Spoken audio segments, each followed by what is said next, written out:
kalau anak ibu ingin dimudahkan pengetahuan oleh Allah, Allah yang punya ilmu, Allah yang punya pengetahuan, Allah yang punya wawasan segalanya, semua tidak luput dari Allah. Ya, perhatikan, wa huwa ala kulli syai'in qadir, wa huwa bikulli syai'in alim. Semua Allah tahu. Kalau ingin diberikan oleh Allah pengetahuan itu, maka dekati Allah pemiliknya. Bagaimana caranya? Salat. Salat, salat, salat. Tingkatkan salatnya. Maka anak ibu jaga betul disiplin salat. Masih ingat nasihat Nabi?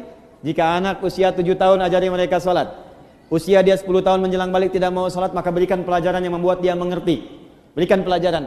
Kenapa Nabi meminta anak salat, salat, salat, salat? Karena ada korelasi antara salat dengan kepintaran seorang anak dan kebaikan seorang anak. Jikalau anak dari kecil sudah rajin salat, demi Allah Bu, catat kalimat saya ini. Kalau anak diajari salat dengan benar dari kecilnya, maka anak itu dewasa akan tumbuh menjadi anak yang baik dan pintar. Itu sudah rumus. Ibu cek ya, Al-Kindi, Al-Ghazali, Al-Farabi, ya, Ibnu Sina, Al-Khawarizmi, Al-Battani, itu semua ulama-ulama ini dari kecil sebelum mereka belajar pengetahuan dididik oleh orang tuanya salat. Kedua, Al-Quran. Al-Quran. Ini ada rumus langsung disebutkan oleh pakar Quran. Kalau dia baru terlahir, di usia setiap bulannya, maka putarkan Al-Quran setiap juz setiap bulan. 1 bulan 1 juz.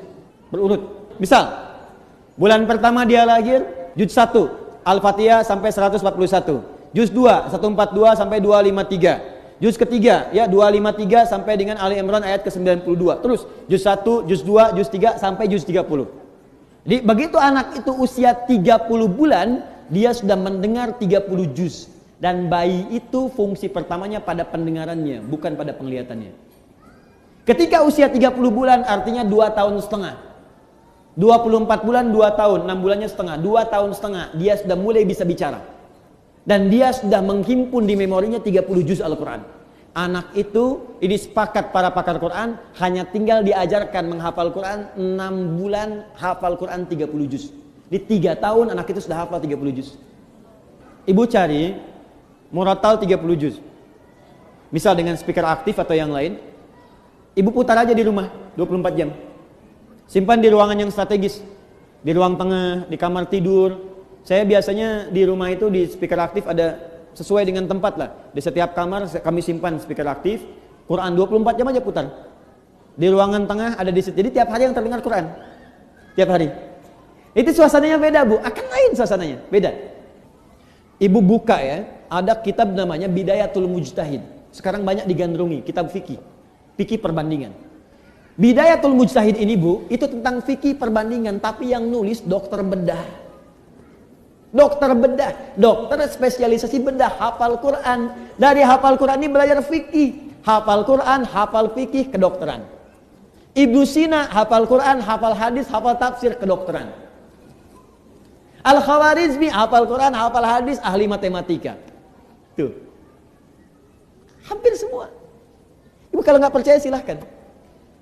Dan saya coba memulai membuktikan itu, ternyata banyak dampak perubahannya, betul itu.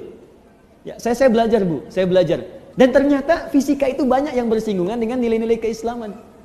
Ya, di bab gaya aja, gaya gerak sama dengan gaya dorong, F1 sama dengan F2. Ya, apa yang masuk itu yang keluar. Gayanya tinggi, pukulan kencang, rendah sedikit. Sama, iman sedikit yang keluar pun ibadahnya sedikit. Imannya kuat, dicharge kuat, yang keluar ibadahnya kuat. Nah, sekarang anak fisika itu belajar untuk ujian saja. Anak sekolah belajar hanya untuk ujian, makanya ilmunya nggak dipakai dalam kehidupan. Saya sarankan begini, mumpung masih ada waktu, ibu dekati Al-Quran dan dekatkan anak-anak itu dengan Al-Quran. Itu Allah akan tingkatkan tingkat kecerdasannya. Kalau hafal dengan benar, itu minimal 3 kali lipat. Ada korelasi antara peningkatan kecerdasan dengan hafalan Quran. Antara hafalan Quran, karena Quran itu punya kurang lebih 52.000 kosakata. Penelitian menunjukkan orang yang banyak hafal kosakata itu akan berpengaruh pada wawasan. Dan karena dilatih cepat menangkap pengetahuan, dilatih cepat menangkap informasi, Quran itu kan paling dahsyat Bu. Belajar fisika, begitu disampaikan masuk, dibutuhkan keluar cepat. Biologi, dihafalkan masuk, keluar cepat. Makanya orang Islam dulu, itu walaupun mereka ahli biologi, matematika, bahkan kedokteran, itu rata-rata semua penghafal Quran.